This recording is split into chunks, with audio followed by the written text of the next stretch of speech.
শাশ্বত সাহা আমাকে ফোন করে জানিয়েছিল যে তার বাড়িতে আজকে তার ঠাকুমার মৃত্যুবার্ষিকী বলে তো সৎসঙ্গ। আমি সর্বাগ্রে সে পরমপিতা রাসূল চরণে তার ওই ঠাকুমার আত্মার শান্তি হোক। তিনি সধামচিত ধানে অবস্থান করেন। আসছিলাম, আর একটা কথা মনে পড়ছিল, আমার স্নেহের সৌরভ খুব সুন্দর ইষ্ট প্রসঙ্গ করলো, কাজকর্মের কথা বললো, আচার্যদেবের কথা বললো, খুব প্রাণোজ্জ্বল ভাবে বললো। আমার দাদা এবং মায়ের এত সুন্দর পরিবেশ সৃষ্টি হয়েছে। আর শাশ্বত বলেছিল আমাকে যে জেঠু যেন অনেক মানুষ হয়, অনেক মানুষ হয়। এবার আমি যখন সৎসঙ্গ মাস্টারমশাই দিকে, মাস্টারমশাই আসতে পারবেন না, কেন? টিউশনি করাচ্ছেন। আচ্ছা, প্রদীপ দার সঙ্গে কদিন যাবো যোগাযোগ নেই, 2-3 দিন যাবত। আচ্ছা, তারপর সুমিমা অসুস্থ, হারমোনিয়াম ধরবে কে? আচ্ছা, তারপর মানব বিশ্বাসদা অসুস্থ, হারমোনিয়াম ধরবে কে? খুব চিন্তা করছিলাম। তো হঠাৎ আমার সঙ্গে দুটো লোককে সঙ্গে নিয়ে আসছি, আমাদের ওই গৌরদা আর মানিককে বললাম, জানো ইষ্ট কাজ তুমি যদি না করি তাহলে করার জন্য লোক রেডি হয়ে আছে, মাটির ফুলে মানুষ এসে করে দিয়ে যাবে। আচার্যদের যার আগামী পরশুদিন 21শে নভেম্বর 114তম জন্মদিন পালিত হবে, আর জন্মতিথি পালন হবে ঠাকুরবাড়ি দেওঘরে 2রা ডিসেম্বর। সেই আচার্যদেব পরম পূজ্যপাদ শ্রী শ্রী বরদা, সারা বিশ্ব দেখো বরদা বিশ্বাস করেন। আমি কিন্তু পিতৃদেব বলতাম। আমিও তার কাছে সারেন্ডার লেটার দিয়েছিলাম, লিখিতভাবে দিয়েছিলাম যে আমি যতদিন বেঁচে থাকবো ততদিন ঠাকুরের কাজ করব। আমি আর আমাদের খোকন রায় লোকটাও চলে গেছে ওই কিছুদিন আগে কোঠাবাড়ির, এই দুজনে একসঙ্গে লিখিত দিয়েছিলাম। মদনদা আমাদেরকে নিয়ে গেছিলেন, আর ওই মদনদা নিয়ে বলেন যে আগে এরা মালদায় থাকে, 2 দাদায় সরকারি চাকরি, তখন আমরা তো সরকারি চাকরি করি। হ্যাঁ, তো ওরা ইষ্ট কাজ ঠাকুরের কাজ করবে। সালা মদনদাকে ধমক মারলেন, পূজ্যপাদ পিতৃদেব ধমক মারলেন। আমার তো ভয় ধরে গেল, বাপরে কি যেন বলেন। ধমক মেরে বলছে, শালা ঠাকুরের কাজ কি রে? ঠাকুরের কোনো কাজ আছে নাকি? বল, ইষ্ট কাজ। ঠাকুরের কোনো কাজ নাই, কিন্তু ইষ্ট কাজ। তাই আমরা বলতে ভুল করি, ইষ্ট কাজ। ইষ্ট কাজ করবো বল, ওটা লেখ, ইষ্ট কাজ লিখে দিলাম। তিনি সারেন্ডার লেটারটা বসেছিলেন তার অমর ধামে, ওখানে বসেছিলেন। আমি যখন দিলাম, তিনি হাত পেতে ওটার দুহাত নিলেন, কপালে ঠেকেলেন, ঠেকিয়ে তার বালিশের তলে রেখে বললেন, ঠাকুরের কাজ করবা, বুঝলা, ঠাকুরের কাজ করবা। আমার তখন 25-26 বছর, 24-26 বছর বয়স। সেই পিতৃদেব শ্রী শ্রী বরদা, আমরা পিতৃদেবী বলতাম, তার 22, আমি একবার ঠাকুর বাড়ি যে 1 মাস ছিলাম, তার সেবা করেছিলাম, মদনদার সঙ্গে গিয়ে 1 মাস ছিলাম। হ্যাঁ, আমি গুরুপদ পাণ্ডে আর একটা ছেলে দুধ দিয়ে বেড়াতো বাড়ি বাড়ি, ওর নামটা কি গো? দিনাজপুরের ছেলেটা, মিন্টু রায়। হ্যাঁ, মিন্টু রায়, কালিয়াগঞ্জে বাড়ি। ওই ছেলেটা দুধ দিয়ে বেড়াতো। এই 3 জনে আমরা বাসন ধুতাম, সবজি ধুতাম, ঠাকুর বাড়ি পরিষ্কার করতাম। অনেক ইতিহাস আছে। তখন আমার কিন্তু প্যান্ট ছিল না, ধুতি পাঞ্জাবি ছিল না। হ্যাঁ, একদিন গৌরাঙ্গ সরকার আমাকে, গৌরাঙ্গ সরকার আমাকে দেখে বলছে, ঠাকুরদা এটা ঠাকুর বাড়ির পোশাক আপনি পরে এসছেন? হ্যাঁ, আমি একটা লাল হলুদ জামা, হলুদ পাঞ্জাবি আর একটা ওই পায়জামা ছিল। দারিদ্রের মধ্যে দিয়ে সংসার চলছে। তো কি করবো দাদা, নেই আমার, তাই নাকি? আর যাক, আর রাঙা মাপুস থাকতে হবে, এই এটা কর, এই ওটা কর, এই ওটা কর। হ্যাঁ, আর একটু ধৈর্য করে মারা গেল। তিনি একদিন ওই রাঙামার মুখে শোনা এই ঘটনাটা। রাঙামা মানে আচার্যদেবের স্ত্রী রাঙামা, তিনি আমাকে বলছেন, জানিস এই সময় একটি দাদা, হুগলি টুগলি এসব অঞ্চলের এক দাদা এসে তাকে প্রণাম করেছেন। তখন এসে প্রণাম করে বলছেন, এই তোর বাড়ি কোথায় রে? বলছে আগে হুগলি। তো তখন একটা লাল টাইপের 2 টাকার নোট ছিল, আপনারা অনেক দেখেছেন, লাল লাল ছিল রংটা। নোটটা এত অপরিষ্কার হয়েছে, হ্যাঁ, তাই আমি এখানে দেখছিলাম, আমার কাছে টাকা ছিল না বলে, নাহলে আমি 50 টাকার নোটটা পাল্টে দিতাম। হ্যাঁ, তো আমি পাল্টে দিই অনেক জায়গাতে। তো উনি বলছেন যে বল কিছু বলবি, তুই ঠাকুরের দীক্ষা নিয়েছিস, হ্যাঁ কি বলবি বল। বলছে আজকে মা, বড়দার আশীর্বাদে আমি দোকান করেছিলাম, ব্যবসা দোকান করেছিলাম, দোকানটা উঠে গেল। কি বললি? আবার কি বললি তুই? কি বললি? বড়দার আশীর্বাদে যে দোকান করেছিল সেই দোকানটা উঠে গেল? বড়দা কে জানিস? জানিস বড়দা কে? হ্যাঁ, ঠাকুর কি বলেছেন? তুমি ঠাকুরের দীক্ষা নিয়েছো? হ্যাঁ নিয়েছি। কে দীক্ষা দিয়েছে? বললো যে আগে ওই রোহিত সুলতান, না আমাদের কার্যালয়ে থাকে সুভাষ সাহাদা, সুভাষ সাহা, হ্যাঁ ডাক সুভাষ সাহাকে। না ইষ্টভীতি করিস? আগে কোনোদিন ভুলে যাই, ইষ্টভীতি কোনোদিন ভুলে যাও। হ্যাঁ, নিরামিষ খাস? বলছি যে শুক্রবার শুধু খাই নিরামিষ। তাহলে তুমি আচ্ছা নাম ধ্যান কতক্ষণ নাম ধ্যান করিস? একটা নাম ধ্যান করার সময় পাই না, মন খুব চঞ্চল। হ্যাঁ, ইষ্ট কাজ কিছু করিস? বলছি যে নিজেরই কাজ করে সামাল না, ইষ্ট কাজ কি করবো, এটা কিন্তু বলে যাচ্ছে হারামজাদা। আর ওর আমার সঙ্গে তখন ধীরেন মন্ডল ছিল, ধীরেন মন্ডল বেঁচে আছে, আমি আর ধীরেন মন্ডল ছিলাম। ধীরেন মন্ডলও সবজি দুটো, ধীরেন মন্ডল তখন কিন্তু এসপিআর, ওই মঙ্গলবাড়ি ধীরেন মন্ডল। ধীরেন মন্ডল বলছে, এই ধীরেন, তিনি সবাইকে তুই করে ডাকতেন, এই শোন, এই হারামজাদাটা কি বলছে শুনলি? তোদের বাবাকে বলছো নাকি যে তার আশীর্বাদ দিয়েছিলাম, আবার দোকানটা উঠে গেল। ও দীক্ষা নিয়েছে, ইষ্টভীতি করে না, নাম ধ্যান করে না, ইষ্ট কর্ম কিছু করে না, নিরামিষ খায় না, তুমি যে বেঁচে আছো, এটা তো এখন তো তার দয়া। যে তিনি বলছেন না তার দয়া। বড়দাকে জানিস, তিনি দয়াল দেশ থেকে এসছেন, তিনি দয়াল দেশ থেকে এসছেন, ঠাকুর এসছেন দয়াল দেশ থেকে, বড়দাও দয়াল দেশ থেকে এসছেন। আমার বাবু, তখন দাদাকে বাবু বলা হতো, বাবু দয়াল দেশ থেকে এসছেন। আর তোরা তো জানিসই এই যে আচার্যদেব, আর কি করে বাবাই নাম হলো তা তো জানেন। ঠাকুরের কাছে যখন শিশি বড়দা নিয়ে গেছেন, আগে বাবুর পুত্র সন্তান হয়েছে, তখন তাকে দেখে তিনি বলছেন ও বাবাই, মানে ও বাবাই মানে কে? বড়দার বাবা ঠাকুর, তাকে বলছেন ও বাবাই, ওই বাবাই নাম হয়ে গেল, তার বাবাই নাম চলে আসলো, বাবাই সিপাই, এই যে নামগুলো আসলো, বাবাই নাম চলে আসলো। এই হচ্ছে জানিস সেই, আর তাকে বলছি তার আশীর্বাদ, তাই তার দয়াতে সব কিছু হয়। একদিন 1961 সাল ঠাকুর চলে এসছেন বাংলাদেশ থেকে, শুনে অনেক কথা, অনেক ঘটনা।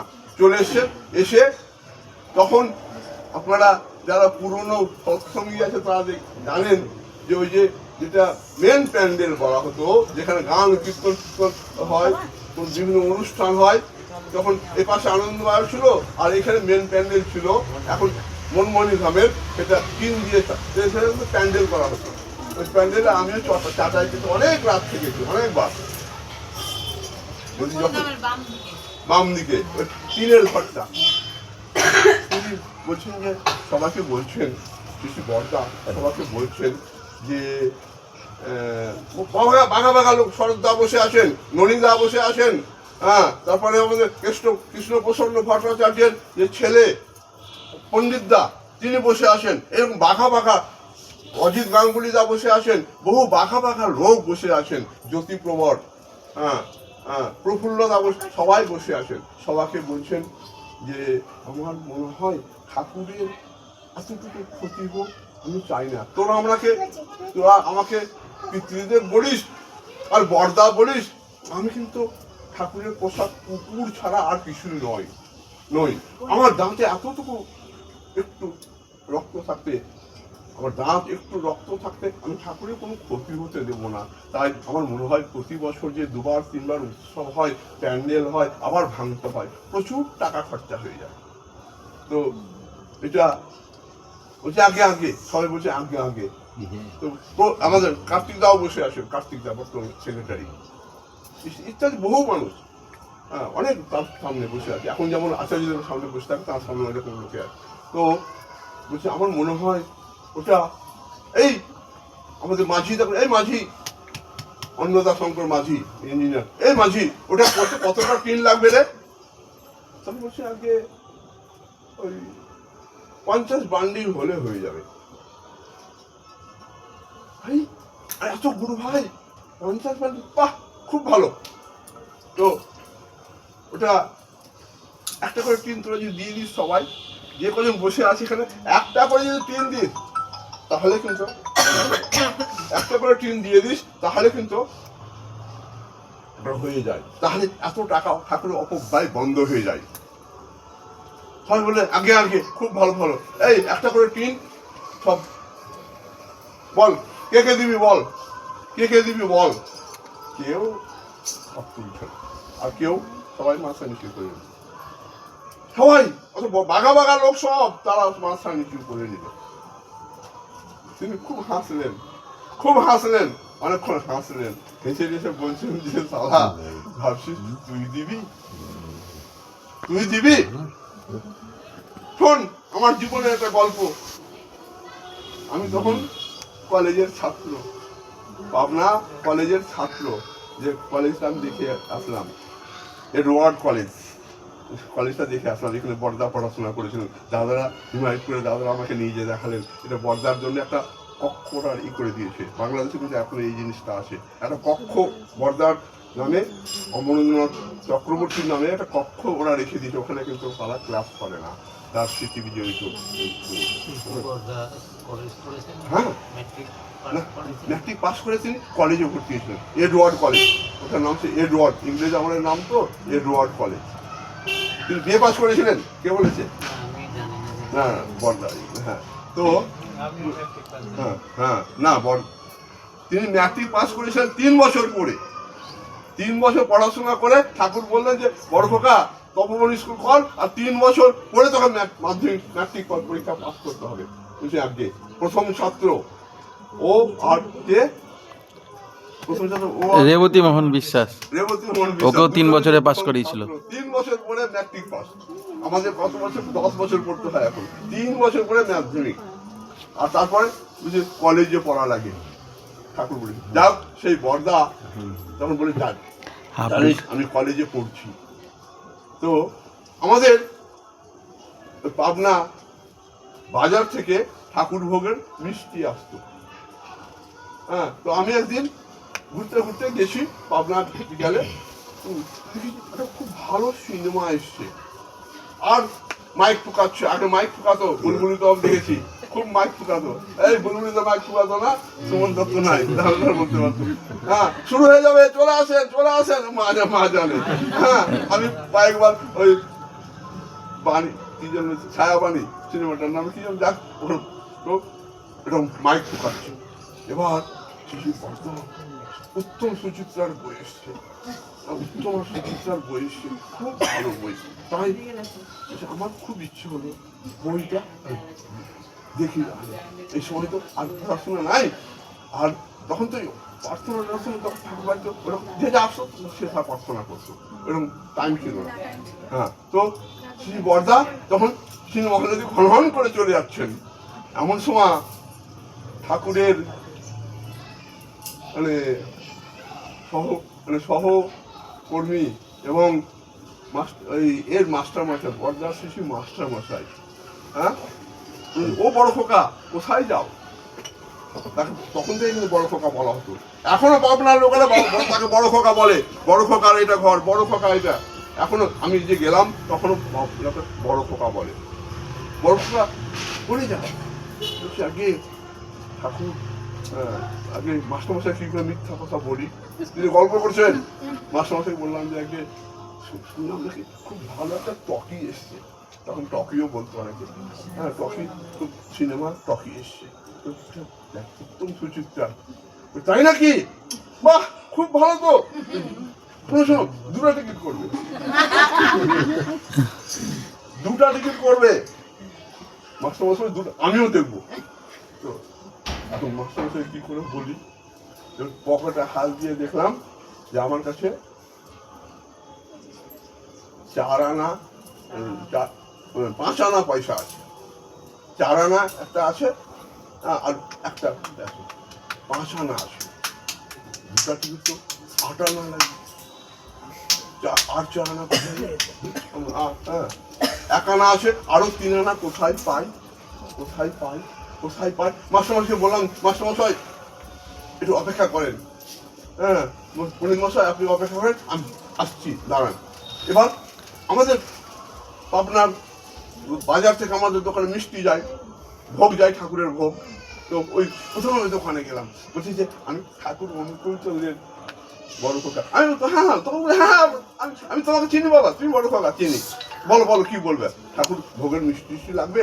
বলছি আজকে ভোগের মিষ্টি তো নয়, তো আমার মাস্টারমশাই আমার কাছে সিনেমা দেখতে চাচ্ছেন, তো আপনি 4 আনা পয়সা দিবেন। দোকানদার খেঁচিয়ে উঠলে, কি আমি ঠাকুর ভোগ দিতে পারি, তোমার পয়সা টয়সা দিব না, তুমি মিষ্টি খেয়ে নাও, পয়সা টয়সা দিব না, ওগুলা ওগুলা আবদার করো না আমার কাছে, যাও এখান থেকে। ভোগ দিয়ে আমাকে তাড়িয়ে দিল। হ্যাঁ, তারপরে শুনলাম যে ওই পদ্মার ঘাটে স্টিমার আসতো, লঞ্চ আসতো, লঞ্চের আর পাশেই কলেজ থেকে যখন বন্ধুরা বেরোতো, কলেজের বন্ধুরা নাকি খুব সুহৃদয় হয়, খুব সবাইকে সহযোগিতা করে। তো কলেজের বন্ধুরাকে বললাম যে ভাই আমাকে 4 আনার পয়সা ধার দে না, আমি তাদেরকে পয়সা তোকে দিয়ে দেবো 3 আনা দে। তো এক বন্ধুর বলবো আমার কাছে না ভাই, আমার কাছে 1 আনা আছে, তো ওটাই দে। 2 আনা দিল, 2 আনা হলো, 2 আনা হলো। তারপর আর তো 2 আনা কোথায় পাই, কোথায় পাই, কোথায় পাই। হ্যাঁ, এবার শুনলাম স্টিমারের শব্দ হচ্ছে, তাহলে লোক আসছে, একজনের দাদা আপনার ইটা দেন, বাক্সটা দেন, একটু পৌঁছে দিচ্ছি আমি, আমাকে 2 আনা পয়সা দিবেন। না না না, 2 আনা দেবো না, 1 আনা যদি নাও তো হতে পারে, নিবা 1 আনা দিন, তাও 3 আনা হলো, 3 আনা হলো, আর 1 আনা পয়সা কি কোনো মতে জোগাড় করতে পারছি না, কোনো মতেই পারলাম না। এদিকে হতে হতে মাইক বন্ধ হয়ে গেল, সিনেমা আরম্ভ হয়ে গেল, টকি আরম্ভ হয়ে গেল, মাইক বন্ধ হয়ে গেল। আমি মাস্টারমশাইয়ের কাছে এসে চোখে জল ফেলছি আর বলছি, মাস্টারমশাই আপনাকে সিনেমা দেখাতে পারলাম না, আমি একটা লাল পয়সা, লাল পয়সা, একটা ফুটো পয়সা, লাল পয়সা জোগাড় করতে পারলাম না, 1 আনা জোগাড় করতে পারলাম না। মাস্টারমশাই আমি খুব দুঃখিত। তারপরে সবাইকে বলছি, এই কি বুঝলি, সবাই বলছে কি বুঝলি, সবাই বলছে কেউ কথা বলছে না। পরম পিতার দয়া ব্যতিলোকে একটি লাল পয়সা জোগাড় করার সামর্থ্য আমার নাই। পরম পিতার সন্তান আমি, পরম ঠাকুর সন্তান, আমাকে সবাই বড় খোকা বলে, সবাই কত কি বলে, আমি নাকি ঠাকুর আবার হয়েছি।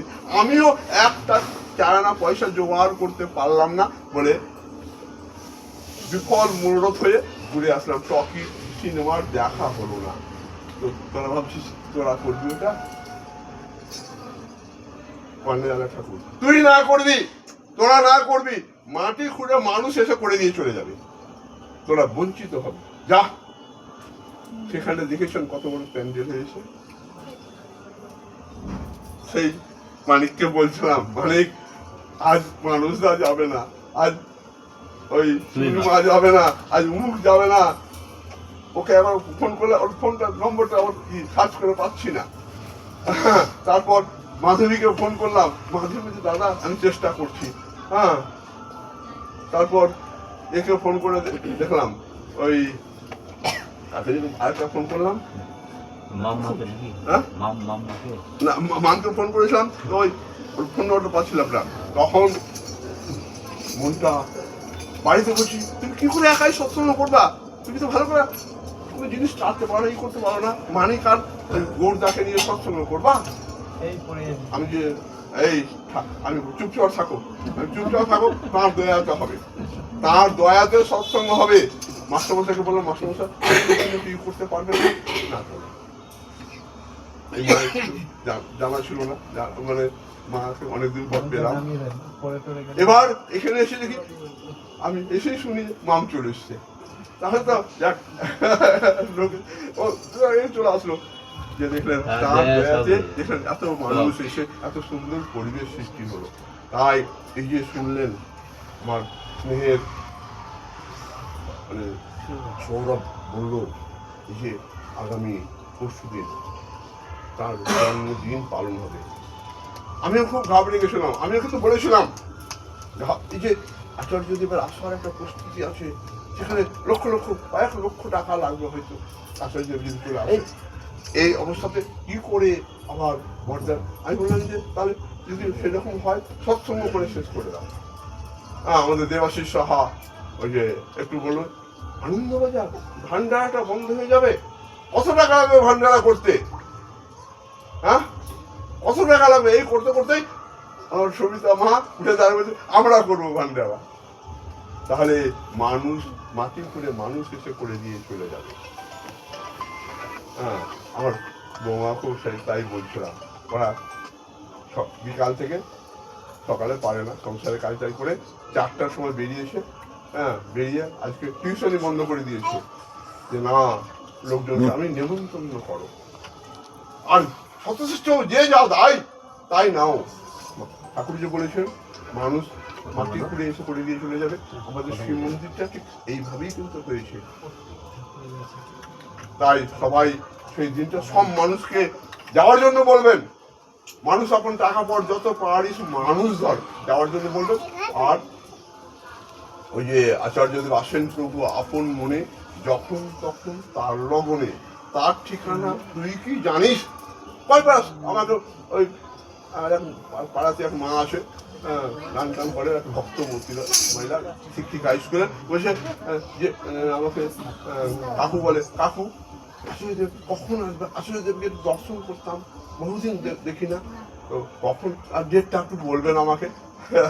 পাগল হয়েছে, সবরীর মতো প্রতীক্ষায় থাকো, সবরীর মতো প্রতীক্ষায় থাকো, আসেন প্রভু আপনি যখন তখন তার ঠিকানা তুই কি জানিস? তাও কি জানা যায়? আসে থাকবি প্রতীক্ষায়, আমরা অপেক্ষায় থাকবো। তাই সবাই অপেক্ষায় থাকবেন। আর সেদিন যেন প্রচুর লোক সমাগম হয়, সকাল সকাল যাবেন। খুব যারা বিভিন্ন পরিচালক বর্গ আনন্দ ভান্ডারা প্রসাদের ব্যবস্থা করে, তাদের মানে অনেক সময় দাদা ভাত নয় দাদা খেতে পারলাম না, লোক এসে দেখলো 12টা বেজে গেছে, লোক আসছে মাত্র 300 জন বা 400 জন লোক এসছে, কি করে 1000 লোকের রান্না করবে? আর খাওয়ার সময় দেখা গেল এমন ভিড় লাগলো, আর তখন কেউ খাবার পাচ্ছে না। তাই সবাই ভালো থাকেন। এই বাড়ির সবার সর্বাঙ্গীন কুশল কামনা করে সকাল সকাল যাবেন, আর সবাই দিনটাকে উপভোগ করবেন। 9টা থেকে সঙ্গীতাঞ্জলি আরম্ভ হবে, যারা গান করতে চান তার 9টার মধ্যে চলে যাবেন। সঙ্গীতাঞ্জলি আরম্ভ হবে, সঙ্গীতাঞ্জলির পরেই 11টা থেকে কিন্তু সৎসঙ্গ আরম্ভ হবে, সৎসঙ্গের পরেই কিন্তু সৎসঙ্গ চলবে, আর ভান্ডারও শুরু হয়ে যাবে। তারপরে কিন্তু মাতৃ সম্মেলন হবে বিকালে। হ্যাঁ, সবাই জান আমারও খুব খারাপ লাগে। অনেকে যা বলেন দাদা আমি একটা গান করবো, দাদা আমি একটা গান করবো, হ্যাঁ কিন্তু তখন কিছু করার থাকে না, টাইম বিং ব্যাপার হয়ে যায়। ঠিক আছে, তাই সকাল সকাল সবাই ওই যে সাধারণ সভা আমাদের যে ইটা হয় সৎসঙ্গ হয়, তার আগেই সঙ্গীতাঞ্জলি 9টা থেকে আরম্ভ হবে, একটা মানুষ যায় না, আমরা দেখেছি। হ্যাঁ 9টার সময় কেউ যায় না। ওই যে সৌরভ বললো বাড়ির কাজটা আগের দিন করে উঠিয়ে রাখবেন।